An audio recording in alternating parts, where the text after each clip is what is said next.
नमस्कार मित्रांनो, मी जयश्री सम्राज्ञी यूट्यूब चॅनलमार्फत आपल्या सर्वांचं स्वागत करते। आज संविधान सिरीजमध्ये मी आपणाला आर्टिकल 16 विषयी माहिती देणार आहे। आर्टिकल 16 मध्ये माहिती देण्याचं कारणही तसंच आहे, कारण सध्या आपल्या भारतीय राजकारणामध्ये जर पाहिलं आणि प्रत्येक राज्यातली जर स्थिती जर पाहिली तर प्रत्येक ठिकाणी आरक्षणावरून जो आंदोलनं चालू आहेत।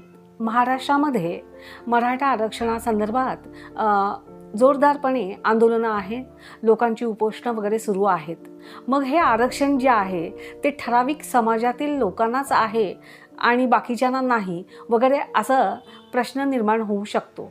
परंतु आर्टिकल 16 मधील जे आहे ती जी माहिती आहे त्याच्यानुसार जर आपण पाहिलं तर संविधानाने केवळ ठराविक लोकांसाठीच दिलेलं नाही, तर आरक्षण जे आहे, आरक्षण म्हणण्यापेक्षा ही संधी जी आहे, दर्जा आणि संधीची जी समानता जी आहे ती या देशातील प्रत्येक व्यक्तीला दिलेली आहे।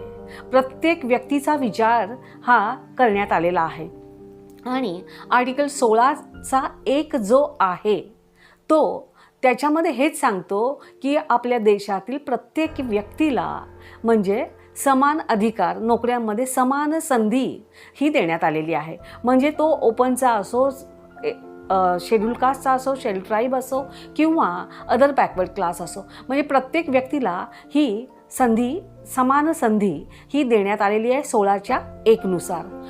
मग आता हे सांगण्यामागचा उद्देश काय आहे? माझा उद्देश हा आहे की प्रत्येक व्यक्तीला म्हणजे प्रत्येकाच्या फॅमिलीमध्ये म्हणा, प्रत्येक जर शैक्षणिक तुम्ही शिक्षण जर तुमचं पूर्ण केलं की तुम्हाला नोकरी ही लागली पाहिजे। कारण आपण महाराष्ट्रामध्ये जर आपण पाहतो की महाराष्ट्रामध्ये व्यवसायापेक्षा नोकरीकडे जाण्याचा सर्वांचा कल आहे आणि नोकरीकडे जाण्याचा म्हणजे केवळ प्रायव्हेटमध्ये नाही तर सरकारी नोकरीच ही प्रत्येकाला हवी असते, कारण त्याचं ते स्टेटस तसं असतं। सरकारी नोकरी मिळाली की मग पुढचं म्हणजे त्याच्या गोष्टी इतर फार सुलभ होतात, म्हणजे त्याचं लग्न होणं या वगैरे या ज्या गोष्टी आहेत त्याच्या गोष्टी सुलभ होतात। त्याचप्रमाणे प्रत्येक व्यक्तीचं स्वप्न असतं की आपल्या आईवडिलांना आपण सुखात ठेवावं आणि या पद्धतीने आपण सरकारी नोकरी करणं हे फार आवश्यक आहे। मग तो अगदी त्याला वर्ग 4चं पद का मिळेना, वर्ग 4चं पद वाईट या दृष्टीने मी म्हणत नाही, फक्त ती सरकारी नोकरी या दृष्टीतून ते पद जरी असलं तरी चालेल।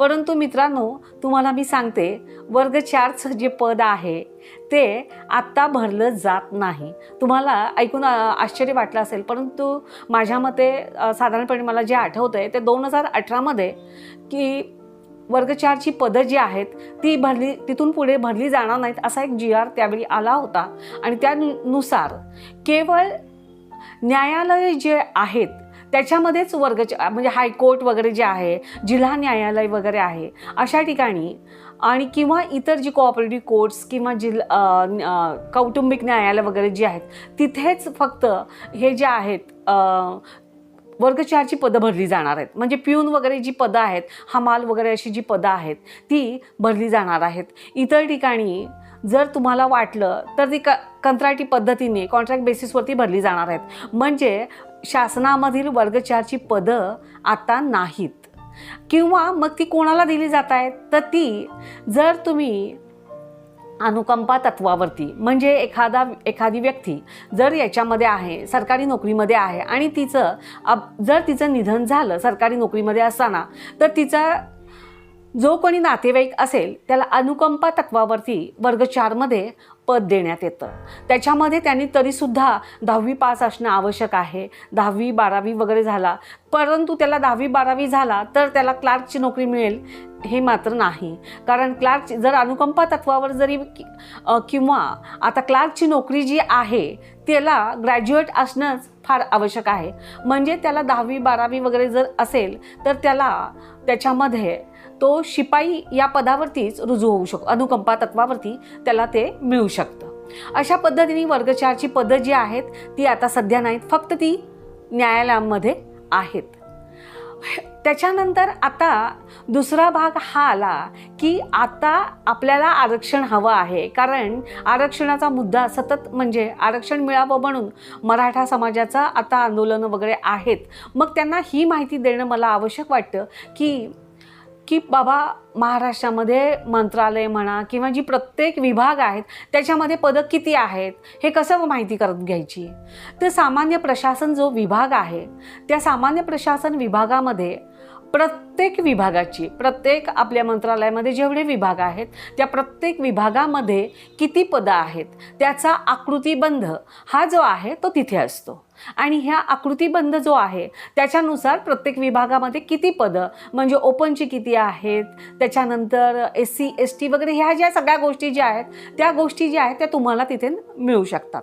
नंतरचं आहे ती बिंदू नामावलीप्रमाणे पदं भरली जातात किंवा नाही ह्याची माहिती. मग याची माहिती जी आहे पुण्यामध्ये आता म्हणजे मी जेव्हा सरकारी नोकरीमध्ये म्हणजे शासनाच्या सेवेमध्ये जेव्हा होते तर मला आठवतं ती बिंदू नामावली प्रत्येक विभागामध्ये त्याच्यानुसार पदं भरली जातात किंवा नाहीत याचा अंदाज घेतला जातो. आणि त्याच्याकरता ती प्रत्येक वर्षी तिथे जाऊन आयुक्त कार्यालयामध्ये दाखवायची आणि बाबा आमच्याकडे बिंदू नामावलीप्रमाणे आतापर्यंतची पदं भरलेली गेलेली आहेत आणि किती पदं आहेत याची माहिती तिथे घेतली जाते. आणि तिथे जे आयुक्त कार्यालयामधले आयुक्त असतात म्हणजे डेप्युटी कलेक्टर वगैरे जे आहेत त्यांनाच ते आयुक्त वगैरे पद असं दिलं जातं. म्हणजे त्यावेळी म्हणजे मी ज्यावेळी गेले होते त्यावेळी त्या मॅडम डेप्युटी कलेक्टर होत्या आणि त्यांना आयुक्त हे पद दिलं होतं. आणि मग तिथे ते तपासणी केली जाते की बाबा हां या विभागामधलं इथे जे आहेत ते बिंदू नामावलीप्रमाणे पदं भरली जातात.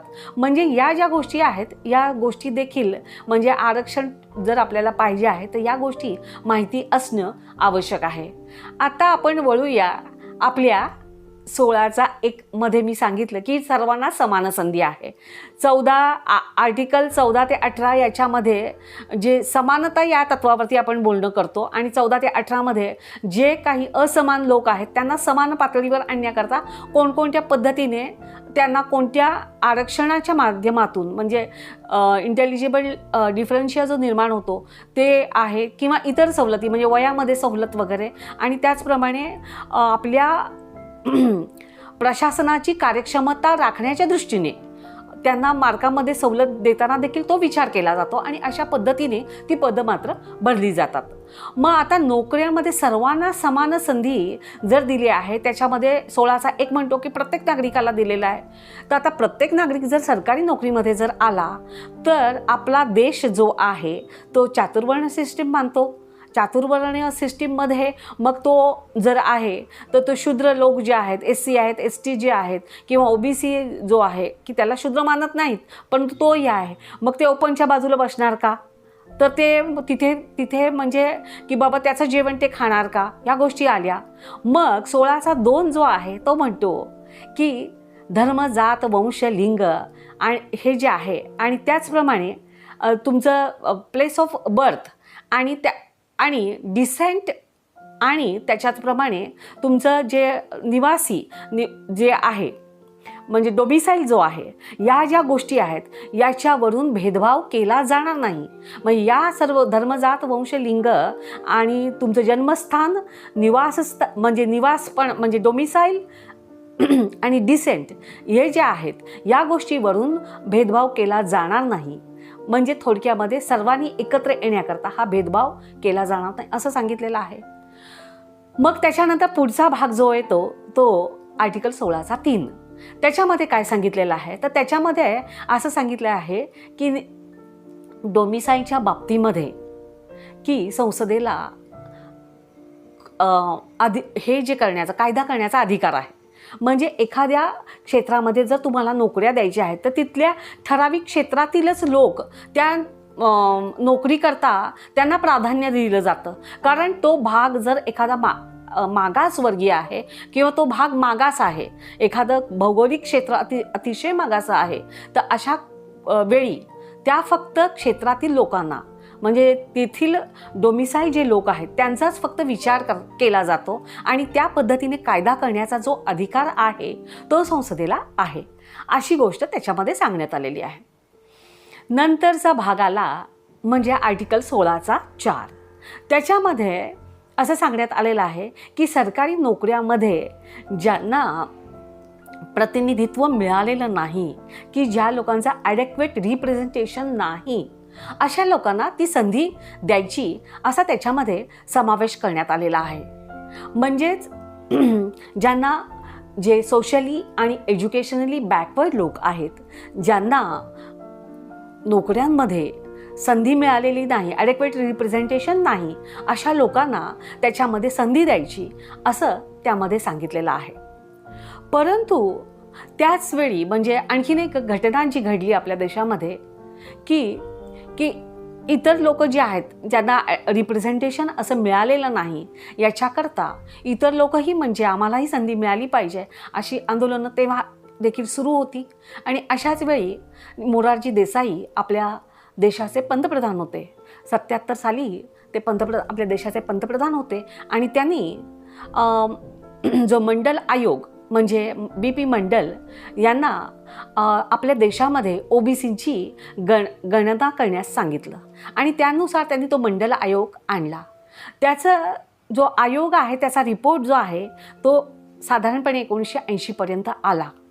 परंतु 1980पर्यंत तो रिपोर्ट जरी आला तरी काय झालं, तोपर्यंत मोरारजीभाईंचं सरकार गेलं होतं. मग सरकार गेल्यामुळे तो जो होता आयोगाचा रिपोर्ट होता की ज्याच्यामध्ये 3743 जाती या OBCमध्ये आपल्या देशातील त्यांची गणना त्याच्यामध्ये करण्यात आली होती. मग अशा OBCच्या ज्या जाती आहेत की त्यांची गणना त्याच्यामध्ये झाली म्हणून त्यांना ॲडेक्वेट रिप्रेझेंटेशन त्यांचं नाही आहे, त्यांना देणं आवश्यक होतं. मग तोपर्यंत काय झालं की तोपर्यंत ते संपूर्ण त्यांचा जो रिपोर्ट आहे तो तसाच पडून राहिला. मग ज्यावेळी पुन्हा जनता पार्टीचं सरकार आलं म्हणजे 1990मध्ये ज्यावेळी VP सिंग हे पंतप्रधान झाले त्यावेळी त्यांनी ते इम्प्लिमेंटेशन केलं देशामध्ये. पुन्हा ही म्हणजे जोरदार म्हणजे आंदोलनं वगैरे झाली की OBCना हे आरक्षण देता कामा नये किंवा त्याच्यामुळे आमच्या संधी ज्या आहेत त्या जातील वगैरे हे प्रत्येकाला वाटतं. त्याच्यामुळे त्यांनी मग म्हणायला लागले की हे नाही, हे योग्य नाही आहे. मग जाळपोळ वगैरे अशा पद्धतीने काही लोकांनी आत्महत्या केली, स्वतःला जाळून घेतलं. अशा पद्धतीचं सगळ्या पद्धतीने आंदोलनं चालू होती आणि तोपर्यंत VP सिंगचं देखील सरकार गेलं.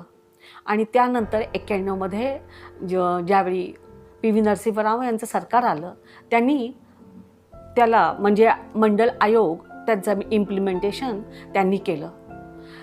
इम्प्लिमेंटेशन केल्यानंतर असं झालं की तोपर्यंत इंदिरा साहनी यांनी उच्च न्यायालयामध्ये म्हणजे सर्वोच्च न्यायालयामध्ये धाव घेतली आणि त्याच्यामध्ये त्या सर्वोच्च न्यायालयामध्ये त्यांनी धाव घेतल्यामुळे की हे पुन्हा जे आहे ही ॲडेक्वेट रिप्रेझेंटेशनच्या बाबतीमध्ये आता पुढे काय होणार हे सगळ्यांच्या नजरा तिथे लागल्या होता. त्याच्यामध्ये प्रमोशनमध्ये रिझर्वेशन देता कामा नये अशी गोष्ट आली.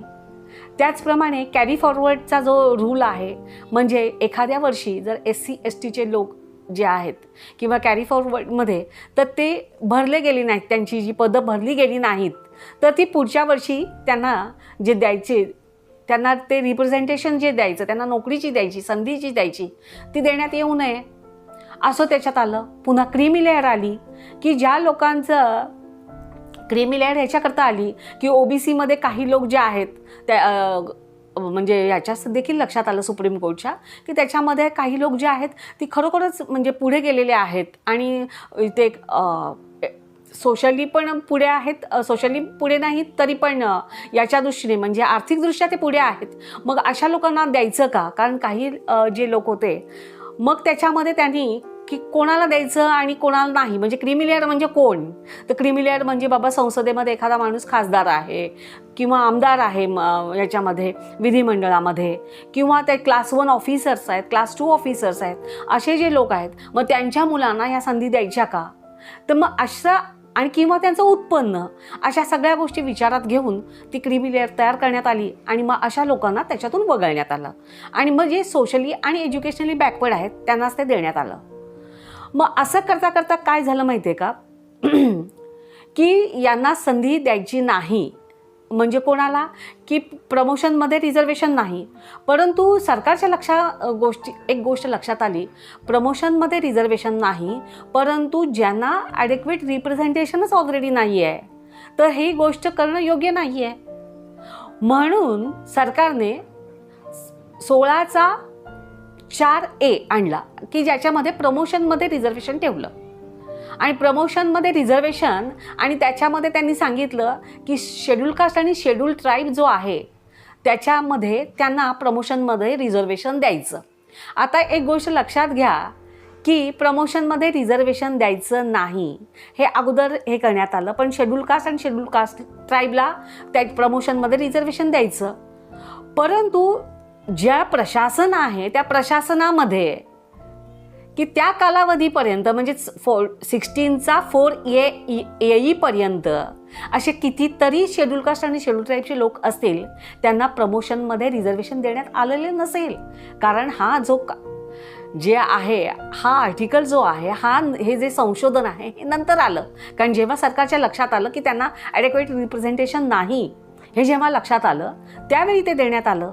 म्हणजे तोपर्यंतच्या कालावधीमध्ये कितीतरी लोकांना आरक्षण म्हणजे शेड्यूल कास्ट आणि शेड्यूल ट्राईबच्या लोकांना देण्यात आलेलं नसणार आहे.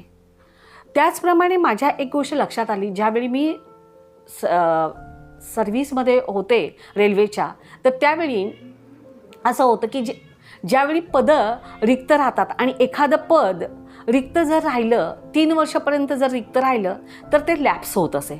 मग अशावेळी ते एखादं पद लॅप्स होऊ नये म्हणून काय जर शेड्यूल कास्टचा माणूस जरी नाही मिळाला तरी त्याला ॲडहॉक प्रमोशन म्हणून एखादा ओपनमधला जरी माणूस असेल तरी त्याला ते प्रमोशन तिथे दिलं जायचं आणि त्याच्यामुळे ते पद भरलं जायचं. मग व्हायचं काय, एखादं ते प्रमोशनचं जे पद आहे ते तिथे भरलं गेलेलं आहे जर ते ओपनच्या माणसाला दिलेलं आहे. कारण 3 वर्षानंतर एखादं जर ते शेड्यूल कास्ट किंवा शेड्यूल ट्राईबचं असेल तर ते लॅप्स होईल. मग म्हणून काय करायचं की ते ओपनचं त्यावेळी तिथे भरलं जायचं आणि ते पद तिथे भरलं गेल्यामुळे नंतरचा येणारा माणूस जो आहे शेड्यूल कास्ट किंवा शेड्यूल ट्राईब त्याला ते मिळत नव्हतं. मग ह्या सुद्धा ज्या गोष्टी आहेत त्या सरकारच्या लक्षात आल्या. मग अशा ज्या गोष्टी ज्यावेळी लक्षात आल्या मग सरकारने 1995-96चा जो आयोग आला, 5वा आयोग जो आला वेतन आयोग, तर त्यामध्ये त्यांनी काय केलं, ॲडहॉक प्रमोशन ते बंद केले. म्हणजे अशा पद्धतीने जी पदं भरली जायची ती पदं ॲडहॉक प्रमोशन बंद केलं. परंतु क्लास 2 क्लास 1 या बाबतीमध्ये जर ही पदं रिक्त झाली तर लॅप्स होती आणि त्याच्या बाबतीत त्याला म्हणजे कोण इतकं त्याला वालीच नसल्यासारखं चाललं होतं. म्हणजे मी त्याच्याकरता कोणाला दोष असा देत नाही, परंतु अशा पद्धतीनं कोणी म्हणजे त्याच्यावरती निरीक्षण करणारं किंवा जे हे आहे त्या पद्धतीच्या व्यक्ती किंवा त्या पद्धतीचं त्याच्यावरती वॉच नव्हता, त्यामुळे अशा गोष्टी होत होत्या. आता आपण 16चा 4A बघितला की प्रमोशनमध्ये देखील रिझर्वेशन ठेवलं. आता 16चा 4B जे आहे की जरी काही पदं रिक्त रिक्त पदांच्या बाबतीमध्ये आहे, म्हणजे समजा या वर्षीची जी पदं आहेत, काही SC आणि STची पदं रिक्त राहिली आणि त्यांची रेग्युलर पदं आहेत ती पदं आणि समजा अगोदरची पदं अशी जर रिक्त राहिली तर ती पुढच्या वर्षाकरता ती कॅरी फॉरवर्ड केली पाहिजेत. अशा पद्धतीने तो 16चा 4B आला. परंतु जर ही 2-3 वर्ष कंटिन्युअस अशी ही पदं रिक्त राहत गेली तरीसुद्धा दरवर्षी असणारी पदं आणि रिक्त राहिलेली पदं त्यांना रिक्त राहिलेल्या पदांना सेपरेट असं त्यांना दाखवून त्या पदांचं सेपरेट म्हणजे बॅकलॉग टाईप त्यांना सेपरेट दाखवून ती पदं भरली गेली पाहिजेत. अशा पद्धतीने हा अनुच्छेद देण्यात आलेला आहे. कारण याच्यापूर्वी कसं होतं की ही पदं जी आहेत ज्यावेळी भरली कॅरी फॉरवर्ड जेव्हा होत होती त्यावेळी ओपनची पदं ती कमी दाखवली जात होती आणि ही पदं जी आहे मग ती एखाद वेळेस ती 50%च्या पुढे जायला लागली. मग 50%पेक्षा जास्त ही पदं व्हायला लागली तर ती लिमिटेशन आली. 50%पेक्षा जास्त पदं ही म्हणजे दरवर्षीची पदं आणि अगोदरची पदं अशी पदं मिळून ती 50%च्या पुढे व्हायला लागली तर 50%पेक्षा जास्त पदं भरता येणार नाहीत. अशा पद्धतीने ते इंदिरा साहनीच्या केसमध्ये सांगण्यात आलं होतं. परंतु 16चा 4 मधला बी जो आहे तो असं सांगतो की त्यांना जी रिक्त राहिलेली पदं त्यांना सेपरेट दाखवून ती पदं भरली गेली पाहिजेत. परंतु जोपर्यंत हा 16चा 4 बी आला नाहीत तोपर्यंत ही जी पदं आहेत ती लॅप्स होत गेलेली आहेत. कारण ती जर पदं भरली जात नसतील तर ती पदं लॅप्स होत होती. आणि दुसरी गोष्ट ह्यातून ही आली की जर ही शेड्यूल कास्ट आणि शेड्यूल ट्राईबची जी जर पदं आहेत त्यांनाच दिलेली आहेत, आरक्षण त्यांच्याकरता दिलेलं आहे, त्यांची पदं ही रिक्त राहत आहेत, तर ती पदं दरवर्षी दाखवताना ओपनची पदं का कमी केली गेली तोही एक विषय आहेच. अशा पद्धतीने आता मी 16चा 5 तुम्हाला सांगते. 16चा 5 जो आहे तो रिलिजियस इन्स्टिट्यूशनची जी काही ऑफिसेस असतात त्याच्यामध्ये ही तिथे एखाद्या धर्माची किंवा एखाद्या धर्माचीच लोक तिथे भरली जावीत त्या इन्स्टिट्यूशनमध्ये. म्हणजे एखाद्या हिंदू धर्माचं एखादं मंदिर आहे, धर्मादाय आयुक्त कार्यालयामार्फत जे रजिस्टर झालेलं आहे अशा पद्धतीचं आहे आणि त्याच्यामध्ये त्यांचं जे ऑफिस आहे त्याच्यामध्ये की जी संधी द्यायची आहे ती त्या धर्मातील लोकांनाच द्यायची आहे.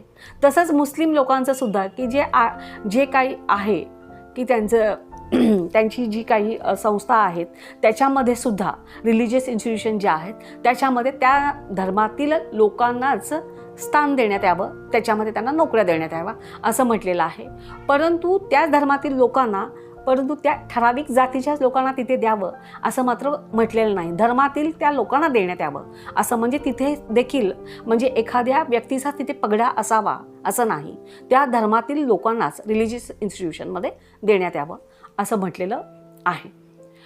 अशा पद्धतीने नोकऱ्यामध्ये ही संधी जी आहे ती केवळ ठराविक लोकांकरताच नाही तर या देशातील सर्व लोकांसाठी देण्यात आलेली आहे. कायदा हे संविधान जे आहे हे केवळ SC ST किंवा OBC यांच्याकरता नाही तर ते सर्वांसाठीच आहे.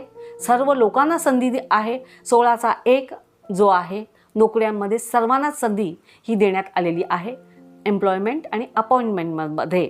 अशा पद्धतीने हा जो आर्टिकल 16 जो आहे तो मी आपल्यापुढे मांडण्याचा प्रयत्न केलेला आहे. तर तो आपणास कसा वाटला ते मला निश्चितपणे कॉमेंट करून सांगा. कारण आपले कॉमेंट्स काहीच येत नाहीत, त्याच्यामुळे मी जे काही सांगते ते लोकांना म्हणजे पटत आहे किंवा नाही, जरी तुम्हाला ते आवडत नसेल तरी देखील त्याच्यावरती तुम्ही कॉमेंट्स करणं फार आवश्यक आहे.